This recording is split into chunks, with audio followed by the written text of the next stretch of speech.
Welcome back. Hi, so today I have a really hot topic for you, and I hope this helps a little bit because it's really affects us ladies an awful lot. With women that are age group 50 to 64, we are the fastest group of economically active, it's fastest growing economic group in the whole of the UK out of all age group are women 50 to 64. So it's important that we understand how, if we are going to work with people who are in menopause, how that is going to affect them and how we can assist and help them, or if it's happening to us, then each other. Okay, so there'll be around 1 in 5 who have no symptoms whatsoever or don't realize that they've got symptoms. But for many other people, they are showing symptoms and they know they've got it. We know we've got it.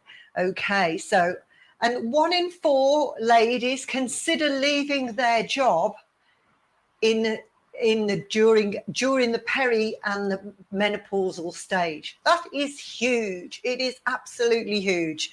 And the reasons being, I will tell you in a minute, but to replace somebody, to recruit for more people, to train somebody, to fill in the gap while that person leaves, to sort out their packages, to sort out everything, it can cost up to around £30,000 to replace somebody in employment because of the menopause. So it's better if we can all work and start to understand how we can progress forward as the UK by helping women and being the solution rather than the problem at that time. So let's look at what sort of barriers that women come across.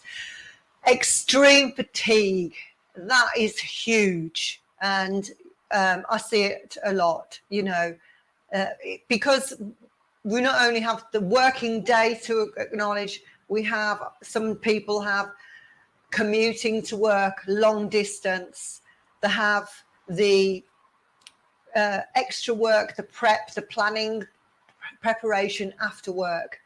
And if you're not getting the right balance of that, then your symptoms can be hugely exaggerated.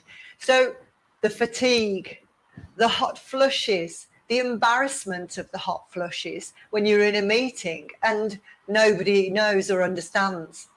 Just dealing with the different temperatures if you work in an office and you've got people who like the heating on and your office workplace is overheated.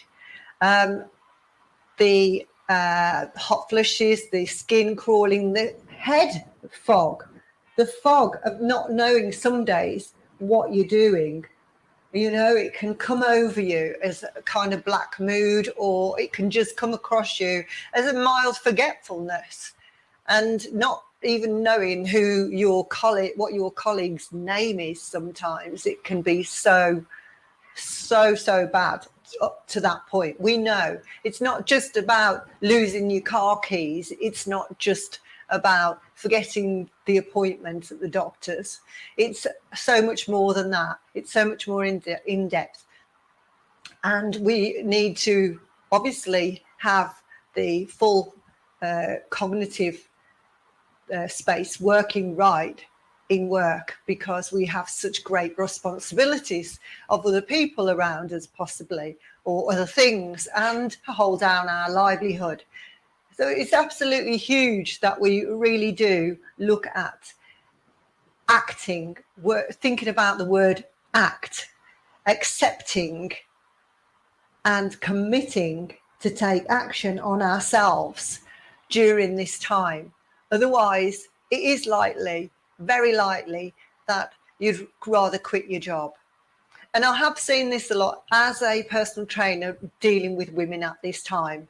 And so often, because women have been working at such a high performance level, that they feel that they cannot work at that high performance level during this time. So the only other alternative is to walk away from the job and forget their career and move away. Do hand in their notice and even forgo like the rights of pensions and things like that, because the pressure has been too great, you know. And I always advise anyone who's feeling that at the moment, stop, take a holiday. If you work for somebody else, and I know this is really difficult, and I know there's going to be a whole backlash of people going, don't be silly girl, I can't take a holiday. But it's an either or. When you reach that point that you feel you can't stand it, you can't cope anymore, and you are crying of an evening when you come home from work, then there's only one thing that you can and should do, and that is to stop and take that break. You call in work, regardless of responsibilities, and take that break, take that breather. That will stop you walking away immediately. It will give you time to think whether you really want to carry on in this situation, or whether it is the crunch time for you to change. But you don't have to change. You don't have to change your job. You just have to change you and the way that we look at these things. And we've got to do it. There isn't any other answer at this point, you know. So we have to accept, we have to look at how we can rearrange our workload. So let's look at how we can do that. Let's look at the positives, because there are many, many positives that we can do, and find that actually we should have worked like this many years ago. So you're going to, number one, you're going to manage your stress at work at that time. So how can you do that? You're going to work to your strengths. So you know your energy, your peak energy levels when they come in. You can sort of keep a diary on those to understand where it is in the day that you feel a real dip. And I'll tell you, for one, that I used to train people from 6:30, and by 11 a.m. I would need a morning nap. Now, in the situation that I am in, sometimes I would be able to do that, because I would start to work my diary around that. I understood that I would need an hour break at 11 a.m. and I would just close my eyes and get a power nap in that time. It may not be possible for you to do that in this time, but you can work to your strengths. So if you think like the morning is your big energy core, it may not for you. It may be the afternoon. You might feel really sluggish, head fog in the morning, feel like you need to clear that out and then get going. So during that time, it may be that you do the smaller tasks, the ones that you know you can't slip up with. It may be that you're opening your emails, that you're managing your emails and opening those, instead of what we call eating the frog. So what I mean by that, so you're going to work to your strengths in the morning. I kind of do this, let me just use an analogy, a sort of thing for you on this. If I'm working in the garden and I know I'm getting back into it, it's springtime, I haven't done it for a long time, then I'll go in, I'll do a kind of warm up in my garden. I will, sort of cut some bushes, the big things that need doing. Then I'll go into the digging. Then when they get a bit tired of the digging, I'll go on the kneeling, weeding. Then I'll come back up, bit more digging. Then I will go on to the deadheading of roses. So if you work that in your work day, so for example, in my work day is training a client early. I've got good energy then. It then means that I do the morning session. When it comes to the midday session, I eat lunch, try to take that little bit of a break while I'm eating the lunch, take time out, put phones down, do not look at phones. That is your time to give yourself a bit of a brain dump at that time. It might be a time that you could go for a walk, a little walk in that time to refresh energy. If you know there's no way that you can take the rest, and it might make you slump further if you did, then this is the time to get out in the fresh air, go sit on a park bench, eat your lunch, and come back into the office or wherever it is, into the environment where you know you're fresh, and you can give that little burst again maybe, and then do the deadheading as you work towards the end of the day. That might be the planning for the next day. And that's what I would really focus on doing, is like, as you come into that time, you know that the work you've had has had the best of you for that day. So the best thing to do is to plan for the next day, plan the big things for the next day there as you're going on. So you're going to work to your strengths. You're going to eat the frog at the best time of the day. Eating the frog means doing your biggest task at the best time of the day for your energy levels. So you're going to eat that frog at whichever is the best time for you, and eat it first, okay? So that you get that out of the way. You've ticked that box that you've achieved something really great on that day. You haven't procrastinated on the big stuff. You've got that done. It's important to get that done, because mentally that is the one that you know that you're going to stress over, lose sleep over later on. So get that one done. You're going to choose to manage your project time, the best time for you. So the project time, you know, those times that somebody says to you, so when do you think you're going to have that done by? Do not give yourself a short time zone on that. Give it short enough so that you know you're going to get the job done, but don't give yourself the stress. It's like the basic things even outside of that. So if somebody, you know, if you book the babysitter for when you get home, or you know, when you have a babysitter, maybe you've got kids later on, and you book a babysitter, or you book somebody and you an appointment in, and you know that you're going to have a 15-minute window to get there. You know, refrain from doing things like that.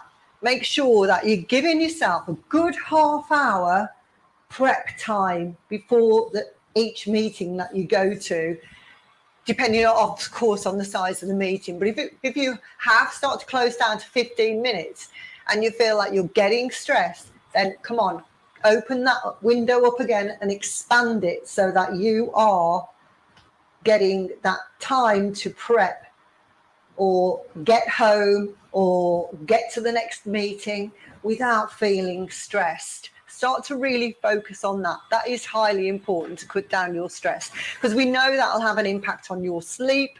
We know that along with hot flushes and everything else is going to really impair you. So think about, as we said, the movement. Get up, move. Think about choosing your meetings. Choosing your meetings at the beginning of the week, or the end of the week, when you're planning for the next week. Have a look. If you know you've got 100 appointments in work, out of work, based around the family on this day, do not put your biggest meeting in.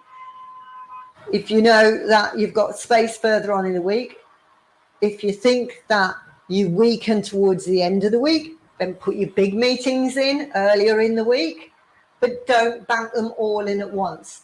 Sometimes you're better than trying to jump on board and convert somebody in a meeting to buy from your company or whatever it is, delaying it a week than rushing it, squeezing it in and not giving a good performance or presentation.